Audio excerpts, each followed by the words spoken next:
Mga ka-professional gago, ngayon ituturo ko sa inyo kung paano ayusin pag ang GoPro nyo ay nag-e-error ng SD card error. Parang ganito. Yan, pag binuboot nyo siya, bigla siyang mag-e-error ng SD card error. So, madali lang naman solusyonan yan. Pero yung iba kasi hindi alam kung paano gawin. So, ngayon ituturo sa inyo ang step by step procedure. Siyempre, una, tatanggalin nyo muna yung SD card. Siyempre, siguraduhin yung nakapatayan pag tinanggal nyo yung SD card para hindi masira lalo. Alright. Siyempre, tanggalin natin ang battery para madali. Yan, hirap kasi mag-video mag-isa eh. Yan, pag natanggal nyo na yung battery, siyempre tatanggalin nyo na yung SD card. Yan. Ito yung SD card. So ngayon, ilalagay natin siya sa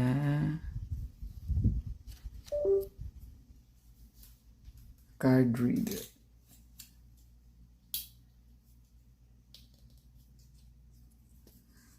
Saglit lang. Yan, lalagay natin siya dito sa card reader.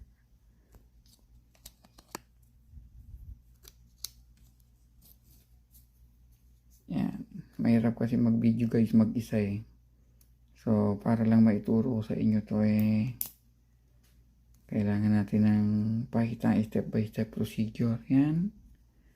Tapos, saka nyo siya ilalagay sa PC. Alright.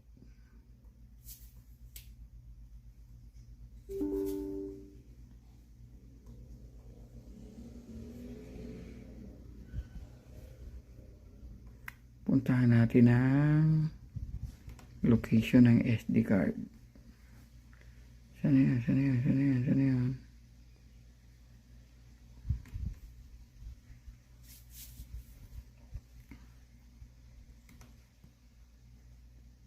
Yan. Binasa ba? Ito. SD. Ito yung SD card. Yan. So ngayon, ipo-format natin siya. Format.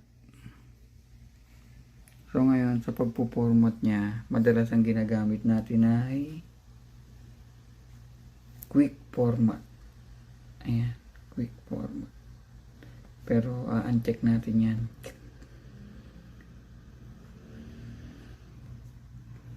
I-uncheck natin ang quick format para basahin siya ng GoPro. Kasi pag pinik format nyo, ganun at ganun pa rin ang mangyayari doon. So ngayon, start. Okay yan. Warning, format, blah blah, and cancel to quick. Okay, i-okay lang natin yan. So, dahil hindi siya na quick format, medyo matagal yan. So, sabihin natin 20 to 30 minutes. Depende kasi yan sa SD card nyo. Alright. Yan, hihintayin natin yan. So, ngayon, may pinormat na ako na isa. Yan, yung SD card niya. Yan, so, mag-okay na yan pagkatapos mong i-format. Check natin.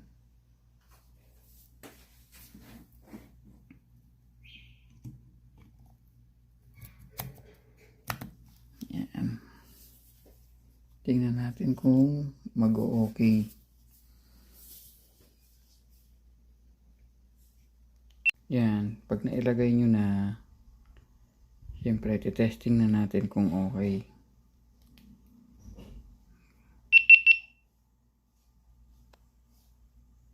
Yan, okay na ulit.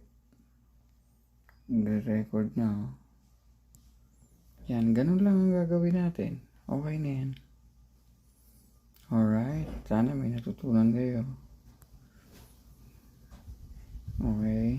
If may gusto kayong malaman tungkol doon sa ginawa ko, napakasimple lang naman, mag-comment na lang kayo. Alright? Bye-bye!